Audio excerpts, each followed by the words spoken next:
Hello everyone, అందరు ఎలా ఉన్నారు? బాగున్నారా? నేను చాలా బాగున్నా. హోప్ మీరు కూడా బాగున్నారని అయితే అనుకుంటున్నాను. నాకు అస్సలు ఇంట్రెస్ట్ రావట్లేదు వీడియోస్ చేయాలంటే మాత్రం. అసలు వ్యూస్ ఉండవు. ఎంత కష్టపడి ఎంత మంచి కంటెంట్ చేసినా సరే వ్యూస్ ఉండవు. అదేంటో నాకు అర్థం కాదు. ఒక పాపులర్ ఒక ఇది వచ్చిన వాళ్ళకి మాత్రం వాళ్ళు ఏం పెట్టినా చూస్తారు, లక్షల్లో వేలల్లో. మాలాంటి వాళ్ళని ఎందుకు చూడరు? మాలాంటి వాళ్ళని ఎందుకు ఎంకరేజ్ చేయరు? మాలాంటి వాళ్ళు వీడియోస్ ఎందుకు నచ్చవు అనేది నాకైతే అర్థం కాదు. సో ఇంకా నేను ఏం చేయలేను కూడా, నా వల్ల అయితే అవ్వట్లేదు. కానీ నాకున్న ప్యాషన్ తోటి వదులుకోలేకైతే చేస్తున్నాను.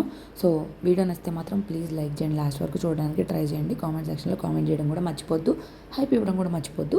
సో ఇది వచ్చేసి మార్నింగ్ వ్లాగ్ అనమాట. మార్నింగ్ టు ఆఫ్టర్నూన్ వ్లాగ్ మాత్రమే షూట్ చేశాను. ఈ మధ్య అలాగే అనుకుంటున్నాను, ఒక 1 వీక్ ఒక పూట మార్నింగ్ టు ఆఫ్టర్నూన్ కానీ, ఆఫ్టర్నూన్ టు ఈవినింగ్ కానీ, ఈవినింగ్ టు నైట్ రొటీన్స్ కానీ అట్లా తీస్తే ఒక డెడికేటెడ్గా, ఒక కన్సిస్టెన్సీగా, కంటిన్యూషన్గా ఉన్నట్టు కూడా అనిపించింది కదా. అందుకని చెప్పి కూడా అలా అయితే తీద్దాం అనుకుంటున్నాను. సో ఇక్కడ వచ్చేసి మార్నింగే హవికి బ్రష్ అయితే అలవాటు చేస్తున్నాం. ఇప్పుడు బుక్స్లో స్టోరీస్ చెప్తున్నాం కదా, పాపం ఏంటో ఆయన నీట్గా అయితే రుద్దుకుంటా. ఇంకా నన్ను కూడా అడిగాడమ్మా నాకు పళ్ళు రుద్దమ్మా అని చెప్పి నీట్గా. సో మంచిగా రుద్దించుకుంటున్నాడు. కానీ ఒక టైంలో అయితే అమ్మో ఎంత ఏడ్చాడు అసలు. అద్దంలో చూసుకొని రుద్దుకోవడం. పిల్లలు ఎదిగే కొద్దికి అన్నీ నేర్చుకుంటారు. మనం ఏమనుకుంటామంటే ఫస్ట్ నుంచి అన్నీ నేర్చుకోవాలని చెప్పి వాళ్ళని ప్రెజరైజ్ చేస్తాం. మనము కూడా చాలా స్ట్రెస్ ఫీల్ అవుతాము. కానీ నిదానంగా టైం వచ్చినప్పుడు ఖచ్చితంగా వాళ్ళే నేర్చుకుంటారు అనే దానికి నిదర్శనం ఇదే. అట్లుంటుంది అనమాట. సో చూసారు కదా, మంచిగా రుద్దిచ్చేసుకున్నాడు. ఇంకా స్వింగ్ కార్తో అయితే ఆడుతున్నాడు. యోగా క్లాస్ అయిపోయింది. యోగా క్లాస్ అయిపోయే టయానికి అవి నిద్ర లేచాడు. ఇప్పుడు యోగా మ్యాట్ అయితే ఫోల్డ్ చేసేయాలి. సో చాలామంది మన వ్యూవర్స్ ప్రెగ్నెన్సీతోనూ ఉన్నారు, చిన్న పిల్లలతోనూ ఉన్నారు. ప్రెగ్నెన్సీ అయితే మీకు ఎన్నో మంత్ ప్రెగ్నెన్సీ, మీ పిల్లలకి ఎన్ని మంత్స్ ఆర్ ఇయర్స్ బేబీస్ అనేది కూడా చెప్పడం మర్చిపోవద్దు. అండ్ ఈరోజు స్పెషల్స్ ఏం వండుకున్నారు కూడా చెప్పండి. అదనమాట సంగతి. ఇంక యోగా మ్యాట్ అయితే నీట్గా ఫోల్డ్ చేసేసి థ్రెడ్ అయితే వాళ్ళే ఇచ్చేసారు నాకు. అదైతే నేను ట్రై చేస్తాను. అండ్ ఫ్రీ యోగా క్లాసెస్ అయితే జరుగుతున్నాయి కదా, అవి కూడా ఎవరైనా జాయిన్ అవ్వాలి అనుకుంటే కనుక జాయిన్ అవ్వండి. ఎవరికైనా కావాలంటే నెంబర్ ఇస్తాను. 15 days యోగా క్లాసెస్ అయితే ఫ్రీగా ఉంటాయి. దానివల్ల ఏంటంటే మీకే యూజ్, నాకేమీ యూజ్ ఉండదు దానివల్ల. సో అది సంగతి. ఎందుకు మీరు ఫ్రీనా పెయిడా అని కూడా అడుగుతూ ఉన్నారు. నాది పెయిడే. సో పెయిడ్ అయితే ఎట్లా ఉంటుందంటే మనతో కంటిన్యూస్గా వాళ్ళు ప్రతి ఒక్కరిని మానిటర్ చేస్తారు, యోగా డైట్ అన్నీ ఇస్తారు. ఫ్రీ అంటే గుంపులుగా వెళ్ళిపోతాం, మనం ఎలా చేస్తున్నాం ఏంటనేది కూడా ఎవరు చూడరు. దానికి దీనికి ఉన్న డిఫరెన్స్ ఇది. అండ్ దట్టు 1 monthకి 3000 అట్లా అంటే రోజుకు 100 రూపాయలు కూడా అవ్వట్లేదు. మన హెల్త్ కోసం మనం చూసుకుని, ఇది ఎటువంటి ప్రమోషన్ కాదు, నాకు అనిపించిన విషయాన్ని మీకు చెప్పాలనిపించింది, అందుకే చెప్తున్నాను. సో ఇంక ఇల్లు అయితే స్వీప్ చేసేసుకుంటున్నాను. ఇప్పుడు అవి వాళ్ళైతే బయటకు వెళ్ళిపోతున్నారు దోశ కోసము. అంటే కరెంట్ లేదు కదా, దోశ తెచ్చుకోవడానికి వెళ్తున్నారు. ఇంకా ఈరోజు కుక్కర్లోనే నానా తిప్పలు పడాలి, ఇంకా కుక్ చేయాలి. ఇంకా ఒక పక్కన బట్టలు అయితే నానబెట్టేస్తున్నాను. కొంచెంసేపు నానితే ఇంకా వాష్ చేసేయచ్చు అని చెప్పి వాళ్ళు వెళ్ళి వచ్చేలోపు నేనైతే బట్టలు నానబెట్టేసి బ్రష్ అయితే చేస్తాను. అదేంటి మార్నింగే బ్రష్ చేయవా అంటే, మనం యోగా క్లాస్కి లేచేదే టయానికి జాయిన్ అయ్యేది 5 minutes లేట్గా. ఇంకా అప్పుడు మళ్ళీ ఇవన్నీ చేయాలంటే అవ్వట్లేదు. ఫస్ట్లో అయితే 6 కల్లా లేచేదాన్ని, కానీ ఇప్పుడైతే ఒక 20 minutes అట్లా పడుకుంటున్నాను. మళ్ళీ నిద్ర సరిపోదు కదా అని చెప్పి. ఈరోజు ఎందుకో తెలీదు విపరీతంగా బ్యాక్ పెయిన్ అయితే వస్తుంది. హెత్విక్ వచ్చాడు అవి కోసము. ఇంకా వాళ్ళైతే ఆడుకుంటున్నారు భలే క్యూట్గా. అవి భలే ఆడుకుంటాడు. ఎవరైనా వస్తే మాత్రం చాలా ఆనందంగా ఫీల్ అవుతాడు. ఇంకెళ్ళి దోశలు అయితే తీసుకొచ్చేసారు. ఈరోజు పౌర్ణమి, మా వారు ఉపవాసం కాబట్టి ఆయన అయితే తిన్నారు. ఈరోజు చట్నీ చాలా స్పైసీగా ఉంది. ఎక్కడో లోపల పడేసిన ఇండక్షన్ స్టవ్ అయితే బయటికి తీసాము. అసలు వర్క్ అవుతుందా లేదా అని చెప్పి చెక్ చేసాము. తీరా ఆన్ చేస్తే వర్క్ అవుతుంది. తర్వాత ఏమైందంటే చెప్తాను. ఈరోజు నేను పడిన తిప్పలు అన్నీ ఇన్ని కాదు బాబోయ్, ఎన్ని తిప్పలు పడ్డానో. ఇంక ఇట్లా పెట్టుకొని స్టవ్ మీద వండాలంటే నాకైతే నచ్చదు. అందుకే నేనైతే నీట్గా తుడిచేస్తున్నాను. నీ దగ్గర 100 రకాల క్లీనర్స్ ఉంటాయి కదా, ఉత్త క్లాత్తో తుడుస్తావని మీరు అనుకోవద్దు. నేను క్లీనర్తోనే క్లీన్ చేశాను. క్లీనర్స్ అనేవి చాలా బాగానే యూజ్ అవుతాయి. ఒక 200 పెట్టి తీసుకున్నామంటే చాలా డేస్ కూడా వస్తాయి. సో అదనమాట సంగతి. సో నీట్గా తుడిచాను, పీస్ పెట్టి రుద్దాను, లైట్గా రుద్ది తుడిచాను. చాలా మంచిగా అయింది. కొంచెం వాటర్ పోసి చెక్ చేసాము, బాగానే అవుతుంది. ఇండక్షన్ స్టవ్కి ఏంటంటే కొంచెం ఫ్లాట్గా ఉన్న బేస్ అయితే సెట్ అయిపోతాయి. ఎన్నో సంవత్సరాల క్రితం కూడా నేను వాడాను కాబట్టి, ఇంకా ట్రావెలింగ్లో మేము షిఫ్ట్ అయ్యేటప్పుడు అయితే అది పగిలిపోయింది. అందుకే అది పక్కన పెట్టేశాము. ఇంకా ఇప్పుడైతే వాడాల్సి వస్తుంది 4 years తర్వాత. సరేలే అని చెప్పేసి ఇంకా సెట్ అయింది కదా అమ్మయ్య అని చెప్పి ఇంక ఇల్లు అయితే ఊడ్చేస్తున్నాను.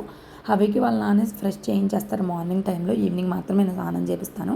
సో మేమిద్దరం ఏంటంటే పనులు అనేవి షేర్ చేసుకుంటాము. లేదంటే ఒక్కళ్ళమే చేయాలి అంటే చాలా కష్టం కదా. సో మా హస్బెండ్ అయితే చాలా వరకు నాకు హెల్ప్ఫుల్గానే ఉంటారు.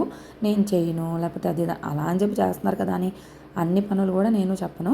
సో ఇంక ఇక్కడైతే నేను ఫ్రెష్ అయిపోయి వచ్చేసాను. ఇల్లు క్లీన్ చేసేసిన తర్వాత చాలామంది నన్ను అడుగుతున్నారు, ఫస్ట్తో పోల్చుకుంటే ఇప్పుడైతే మీ ఫేస్ చాలా గ్లోయింగ్గా ఉంటుంది, మీరు ఏం యూజ్ చేస్తున్నారు, మిమ్మల్ని ఫస్ట్ నుండి ఫాలో అవుతున్నాను అని కూడా అంటున్నారు.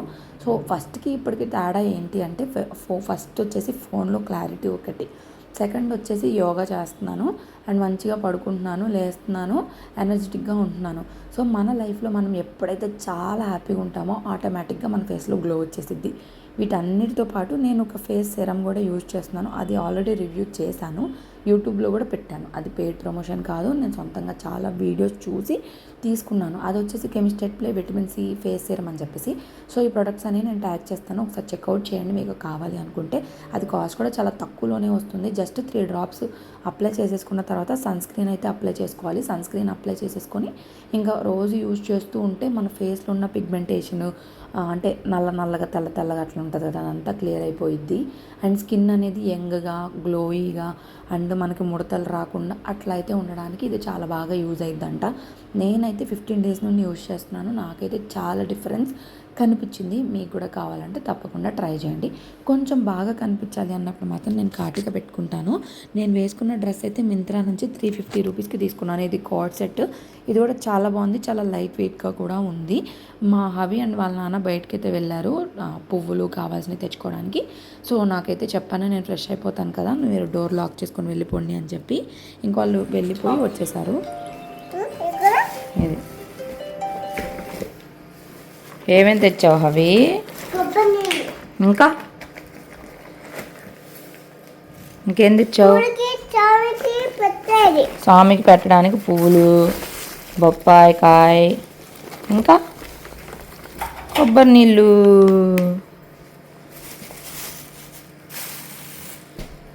ఇంకా వచ్చేసిన తర్వాత నేను పొటాటోస్ అయితే ఇంక ఎలాగో ఇండక్షన్ స్టవ్ సెట్ అయిపోయింది కదా అని చెప్పేసి పొటాటోస్ కట్ చేద్దాం అనుకున్నాను. మా వారు కొబ్బరి నీళ్ళు తీసుకొచ్చారు, అవికి బాగా వేడి చేసింది, ఇంకా నాకు కూడా వేడి చేసిందని చెప్పేసి ఆయన కూడా కొంచెం తాగారు వాళ్ళ ఉపవాసం కాబట్టి. ఇంకా పొటాటోస్ అయితే చెక్కు తీసేసుకుంటున్నాను. ఇంకా అప్పుడే అవి పప్పాయి పెట్టు అన్నాడు. అంత పిల్లలకి ఏంటంటే చూసిందల్లా కావాలనిపించింది, కానీ తినేది తక్కువ ఉండిద్ది వాళ్ళు, ఎవరైనా అంతేలేండి. నా అబ్బాయే ఏదో ఇదన్నట్టు కాదు, జనరల్గా చెప్తున్నాను. సో చూసినప్పుడు మాత్రం కావాలంటాడు, కరెక్ట్గా ఒక్క ముక్క కూడా తినడు. నన్ను పొటాటోస్ చెక్కు కూడా ప్రశాంతంగా తీసుకొని ఇవ్వలేదు. గబగబ చెక్కు అంతా తీసి పక్కన వాటర్లో అయితే పెట్టేసుకొని దాని తర్వాత నా బొప్పాయి కూడా కట్ చేసుకున్నాను. ఇంకా ఇవి అయితే సన్నగా కట్ చేసేసి మామూలుగా అయితే అప్పుడు ఇండక్షన్ పాన్స్ ఉండేవి కదా, ఇండక్షన్ పాన్ మీదే వండుకునేదాన్ని. ఇండక్షన్ పాన్ ఏంటి, నాన్ స్టిక్ పాన్ మీదే వండుకునేదాన్ని. ఇప్పుడు దీని మీదకి సెట్ అయ్యేది ఇది ఒక్కటే ఉంది మా దగ్గర, అందుకే దీనిలోనే వండుదామని చెప్పి స్టార్ట్ చేశాను. అన్నీ రెడీగా పెట్టుకున్నాను వీడియో షూట్ చేసుకోవడానికి. ఆయిల్ వేసుకున్నాను, తాలింపు దినుసులు వేసుకున్నాను, అన్నీ వేసుకున్నాను. ఒక్కొక్కసారి అనిపించింది నా కిచెన్ని నేను ఎంత బాగా చేంజ్ చేసుకున్నానో, ఎంత మంచిగా ఆర్గనైజ్ చేసుకున్నాను, ఎంత చేంజ్ చేసుకున్నాను అని చెప్పి నా ఐటమ్స్ అన్నీ చూసుకున్నప్పుడు ఒకప్పుడు నా డ్రీమ్ అనమాట. కానీ ఇంకా చేంజ్ చేయాలి, నా కిచెన్ని ఇంకా బాగా చేంజ్ చేయాలి, ఇంకా బాగుండాలని నేను అనుకుంటున్నాను. అది ఎప్పటికి నెరవేరుద్దో తెలీదు. అలాగే మీరు కళాయిలు మార్చండి అని కూడా అంటున్నారు కదా, సో త్వరలోనే అవి కూడా చేంజ్ అయితే చేయబోతున్నాను. సో చూడండి, ఇక్కడ వచ్చేసి కర్రీకి అయితే ప్రిపేర్ చేసుకున్నా, సింపుల్గానే వండేసుకుంటున్నాను. ఇంట్లో పచ్చిమిరపకాయలు కూడా లేవు, మా వారికి కాల్ చేస్తే లిఫ్ట్ చేయలేదు. పచ్చిమిరపకాయలు రైస్ కూడా అయిపోయినాయి, అంటే ఒక్క రోజుకి వచ్చేస్తే రేపటికైతే రైస్ కూడా లేవు. ఇంకా అందుకని చెప్పేసి ఇక్కడైతే స్టార్ట్ చేశానా. తీరా కట్ చేస్తే ఈ సిలికాన్ హ్యాండిల్ గ్రిప్స్ కూడా చాలా బాగున్నాయి, గుడ్డల కంటే కూడా నాకైతే బాగా నచ్చినాయి. సో ఏమైందంటే ఉడకబెట్టడానికి మూతేసి పెట్టాను. తీరా చూస్తే ఇంక తర్వాత ఎర్రర్ ఈజీ అని వస్తుంది. నాకైతే అసలు ఏం అర్థం కాలేదు, ఏంటి ఎర్రర్ అని చెప్పేసి ఇంకా గూగుల్ చేస్తే ఎర్రర్ ఈజీ అంటే ఏంటంటే ఇంటర్నల్గా హీట్ అయిపోతుంది అని చెప్పేసి. మా ఆయనేమో ఏంటన్నాడంటే ఇండక్షన్ స్టవ్ పేలిపోద్దేమో, కూర వేసేసి దూరంగా నుంచో అంట. అవినైతే అస్సలు తేవద్దండి, ఎవరైనా అట్లా చెప్పి వండమని చెప్తారా? నాకేమో టెన్షన్ ఎంత వచ్చినా సెట్ అవ్వట్లా. ఇదేంట్రా బాబా, కూర అనవసరంగా వేసేసుకున్నాను ఏంటి అని చెప్పేసి ఎన్ని విధాలుగా ప్రయత్నించానబ్బా. ఈ బాధలు అయితే ఎవరికి రాకూడదు. చాలా చాలా చాలా కష్టమైపోయింది నాకు. మా ఆయన వచ్చి చూసి ఇంకా మొత్తానికి ఆపేసి అని చెప్పి అన్నాడు. ఈ పచ్చి కూరని తీసుకెళ్ళి ఎవరికైనా వెళ్ళి అడిగినా కూడా, ఇప్పుడు గ్యాస్ కొరత కాబట్టి ఎవరిని అడిగినా ఎవరికైనా ఇబ్బంది తిట్టుకుంటారు మనసులో. అందుకే నాకైతే ఒకటి అనిపించింది, నా తిప్పలేదు నేనే పడాలి తప్ప ఎవరిని అడగకూడదు అని చెప్పేసి ఇక సరే అని చెప్పి ఇంకా దాన్ని మొత్తం తీసుకెళ్ళి రైస్ కుక్కర్లోకి అయితే షిఫ్ట్ చేశాను. ఇంకా షిఫ్ట్ చేస్తే అదేమో ఆన్ అవ్వదు, వెయిట్ ఉండాలి, దానికేమో ఎంతసేపు తిప్పినా అవ్వదు అవ్వదు అవ్వదు అవ్వదు అవ్వదు, ఎంత ప్రయత్నించినా అవ్వదు. ఇక కొంచెం వాటర్ వేసి అయితే పెట్టేశాను. ఇట్లా ఓపెన్ చేయాలి. ఇట్లా ఓపెన్ చేసి మనకి వెనకాల కరెక్ట్గా వెనకాల పెట్టాలి. మనకి కమ్మ పట్టిద్ది కదా అక్కడ. దానివల్ల ఏంటంటే ఇయర్స్ అనేది తొందరగా సాగదు. అండ్ అసలు ఇప్పుడు దిగిద్దో లేదో చూద్దాం.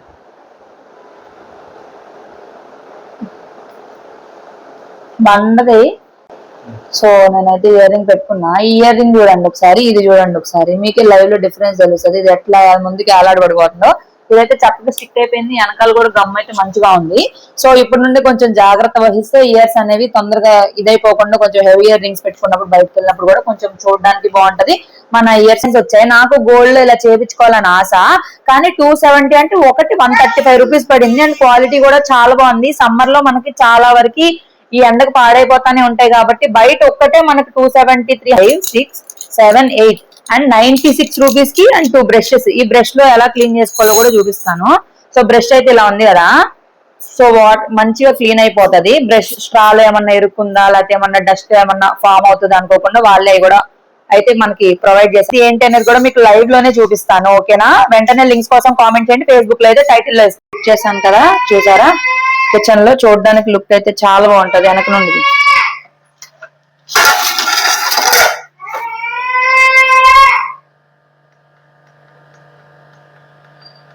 సూపర్ గా ఉంది. వెంటనే లింక్స్ కోసం కామెంట్ చేయండి. మన కిచెన్ లుక్ ఏ మారిపోయింది చెప్పాలంటే. అండ్ ఇంత తక్కువ ప్రైస్ లో వచ్చిద్దని అస్సలు ఎక్స్పెక్ట్ చేయలేదు. చేస్తే పాలు ఎలా కింద పడతాయి అలా అన్నమాట. మీకు లైవ్ లో చూపిస్తున్నా. చాలా మంది రివ్యూస్ చూసాను అండ్ వీటికి చాలా రివ్యూస్ కూడా ఉన్నాయి. సో అవి కొంచెం అల్లరి చేస్తున్నాడు, అడ్జస్ట్ చేసుకోండి. ఏం కావాలి నాన్న? అది పెడితే ఏం చేస్తావు? నేను ఏం చేయను చెప్పు. ఒకటా కనిపిస్తుందా? ప్రశాంతంగా చూపించడానికి ఇది ఇలా తీస్తున్నాను. ఆన్ అయిపోయింది. మీషోలో తీసుకున్నాను. ఇది చాలా మంది రివ్యూస్ ఇస్తున్నారు కదా, అందుకే నేను కూడా తీసుకున్నాను. ఇది వచ్చేసి మ్యాగ్నెటిక్ ల్యాంప్. ఎలా అటాచ్ చేయాలి? ఇంకా రైస్ కుక్కర్లో కూర వేసేసిన తర్వాత కొన్ని రివ్యూస్ అయితే తెద్దామని చెప్పేసి మీషో నుంచి ప్రోడక్ట్స్ వచ్చినాయి కదా, మా భార్యలోపు గబగబా రివ్యూస్ అయితే చేస్తాను. సో ఆ ప్రొడక్ట్స్ అన్ని కూడా నేను చాలా తక్కువ బడ్జెట్లో చూసి అయితే ఆర్డర్ చేసుకుంటాను. ఇవైతే నాకు ఎవరు కూడా ప్రమోషన్కి పంపించరు. అందరికీ యూజ్ అయ్యాయి అండ్ చాలా తక్కువ బడ్జెట్లో అయితే ఎక్కువ మంది కొనుక్కుంటారు కదా. ఎక్కువ మంది కొనుక్కుంటే నాకు ఆ ప్రమోషన్స్ నుండి ప్రమోషన్స్ ఏంటి, ఆ ప్రొడక్ట్స్ నుంచి కమిషన్స్ అయితే వస్తాయి. కమిషన్స్ కోసం అయితే నేను రివ్యూస్ చేస్తాను. నాకైతే మీషో నుంచి అయితే ఎవ్వరు ప్రమోషన్కి వీడియోస్కి పంపరు. దాని తర్వాత మా హస్బెండ్ వెళ్ళిపోయినాక అవి అయితే పడుకుని పోయాడు. ఈ కూర మాత్రం అవ్వలేదు. ఖచ్చితంగా 1.5 గంట ఉడికింది అబ్బా కూర. దాని తర్వాత వాటర్ పోసి ఇంకా దగ్గరికి అయితే ఉడికిచ్చేసాను. కూర టేస్ట్ బాగానే వచ్చింది. కూర కూడా మెత్తగా ఉడికిపోయింది. దాని తర్వాత మళ్ళీ ఇది షిఫ్ట్ చేసి దీనిలోనే అన్నం అయితే వండాలి. అప్పటికే టైం 12 పైనే అయిపోయింది. అవి నిద్రపోవడం మంచిదండి, లేదంటే 12-12:30 కల్లా అవికి ఆకలేసి అన్నం అడుగుతాడు. ఇంక మొత్తము చేంజ్ చేసేసి మళ్ళీ అన్నం అయితే బియ్యం అయితే మార్నింగే కడిగి పక్కన పెట్టేసుకున్నాను. అదైతే కుక్ చేయాలి. సో ఈ ప్రాసెస్ మొత్తంలో నాకున్న టెన్షన్ అంతా కరెంటు పోకూడదు అని చెప్పేసి. ఎందుకంటే కరెంటు పోయిందంటే ఇంకా ఏది అవ్వదు, చచ్చినట్టు కూర్చోవాల్సిందే, లేదంటే ఆర్డర్ చేసుకోవాల్సిందే. చాలా కష్టమైపోయిద్ది. ఇంకా పెట్టేసి దేవుడా దేవుడా దేవుడా దేవుడా దేవుడా అనుకుంటాను. సో ఇలాంటి సిచ్యువేషన్స్ మీరు ఎప్పుడైనా ఫేస్ చేశారా అనేది చెప్పండి. అప్పటికే 12:30 అయింది. పడుకున్నాడు. దాని తర్వాత నేను ఏదో సౌండ్ చేశాను, ఇంక అంతే లేచిపోయాడు. పొద్దుననగా బట్టలు వాష్ చేశాను, ఆరేయడం మర్చిపోయాను. గబగబా వెళ్ళి ఆరేసాను. అప్పటికే 1 అయింది. ఎండ విపరీతంగా ఉంది కదా, కానీ సాయంత్రం కల్లా ఆరిపోతాయి. 4-5 కల్లా. ఎండ చాలా ఉంది, వేడిగా కూడా ఉంది. బాగా వాటర్ తాగుతూ ఉండండి. ఎండలో బయటకైతే వెళ్ళొద్దు, జాగ్రత్తగా ఉండండి. ఇంకా అవికి ఫుడ్ పెడుతున్నాను. ఆయన ఫుడ్ పెట్టేటప్పుడు ఏంటంటే స్వింగ్ కార్ ఎక్కేసి తిరుగుతూ ఉంటాడు. అసలు ఒక్క చోట మాత్రం అస్సలు ఉండడు. అటు ఇటు అటు ఇటు అటు ఇటు వెళ్తూనే ఉంటాడు. నాకేమో విపరీతంగా బ్యాక్ పెయిన్ వస్తుంది. అండ్ ఈరోజు ఎందుకో తెలీదు డిప్రెషన్గా, ఒక్కొక్కసారి అంతే మన ఎనర్జీ అంతా ఎవరో లాక్కుంటున్నట్టు. ఎవరితో మాట్లాడద్దు, సైలెంట్గా ఉండాలి, చాలా డిప్రెషన్గా నీరసంగా అలా రకరకాలుగా ఉండిద్ది. మీకు కూడా ఇలా ఎప్పుడెప్పుడు అనిపిస్తూ ఉండిద్దో చెప్పడం మర్చిపోవద్దు. ఇంకా అవి అయితే ఫుడ్ తినేసిన తర్వాత నేను కూడా తినేసాను. అప్పుడైతే నేను వీడియో ఏం షూట్ చేయలేదు. ఇంకా కిచెన్ అయితే గందరగోళంగా ఉంది. కిచెన్ మొత్తం నీట్గా తుడిచేసుకొని మళ్ళీ సింక్లో ఉన్న అంట్లన్నీ క్లీన్ చేసుకుంటే నాకైతే కొంచెం మనశ్శాంతిగా ఉండిద్ది. లేదంటే చిందరవందరగా చిరాకుగా అనిపించిద్ది. నాకు తెలుసా అందరికీ ఇంతే ఉండిద్దిలే, నేనేదో గొప్ప కాదులే కానీ. ఇంకా రైస్ కూడా తీసేసి గిన్నెలోకి అయితే పెట్టేసుకొని అది కూడా తోమేసుకుంటే మళ్ళీ ఈవినింగ్ మళ్ళీ దానిలోనే రైస్ అయితే కుక్ చేసుకోవాలి కదా. ఇది 1.5 వరకు ఉడికిద్ది అనుకుంటా, అన్నము గుర్తు కూడా లేదు. అప్పుడు అవి చిన్నగా ఉన్నప్పుడైతే అన్నప్రాసన అయిన తర్వాత నుంచి మానేశాను. మళ్ళీ ఇప్పుడైతే తప్పలేదు. ఇంకా పప్పాయ ముక్కలు కూడా కట్ చేసేసి తినేసాము. ఇంకా మిగిలిన ముక్కలన్నీ దానిలోనే పెట్టేశాను. ఫ్రిడ్జ్లో అయితే పెట్టట్లేదు, ఇంకా ఉన్నది మొత్తం తినేద్దాంలే, ఎలాగో పీరియడ్ స్కిప్ అయిపోయింది రావట్లేదు అని చెప్పేసి అయితే తినేసాను. అండ్ విపరీతమైన బ్యాక్ పెయిన్ అబ్బా. స్పెర్మెంట్ టీ ఏంటో, నేను యోగాలో డైట్ చేద్దాం అనుకున్నాక అన్నీ అడ్డాలే. చేయగా స్టార్ట్ చేద్దాం అనుకునేసరికి గ్యాస్ కూడా అయిపోయింది. అట్లుంటుంది మరి, పంచభూతాల్లో నన్ను అయితే ముందుకు వెళ్ళనియట్లేదు. అండ్ కొంతమంది అయితే చాలా ఇయర్స్ అయిపోయింది ప్రెగ్నెన్సీకి వెయిట్ చేస్తున్నామని చెప్పినప్పుడు నాకైతే చాలా బాధగా భయంగా కూడా అనిపిస్తుంది. గట్టిగా చేయాలి, ఎప్పుడు కుదిరిద్దో ఏంటో అర్థం కావట్లా. ఇక ఇప్పుడు అంట్లు తోమేసేయాలి. ఇంతే అనమాట ఈ వీడియో ఐ హోప్ నచ్చిందని అనుకుంటున్నాను. నచ్చితే కనుక ప్లీజ్ లైక్ చేయండి. మీషో లింక్స్ అన్నీ కూడా కింద పిన్ చేస్తాను కామెంట్ సెక్షన్లో. అండ్ కొన్ని అయితే ట్యాగ్ ప్రోడక్ట్స్లో ట్యాగ్ చేస్తాను. అండ్ నా మైక్ లింక్ కూడా కావాలన్నా సరే ట్యాగ్ ప్రోడక్ట్స్లో ట్యాగ్ చేస్తాను. డ్రెస్ లింక్, మైక్ లింక్, ఇంకోటి కెమిస్ట్రేట్ ప్లే, ఈ 3 అయితే నేను ఇస్తానన్నమాట. మొత్తానికి కిచెన్ షింక్ అంతా నీట్గా చేసుకున్నాను అబ్బా. ఇంకా అవి గారేమో ఈ పిచ్చి బొమ్మలు చూస్తున్నాడు. ఇంతే ఈ video. Thank you so much. మరో వీడియోతో మీ ముందుంటా.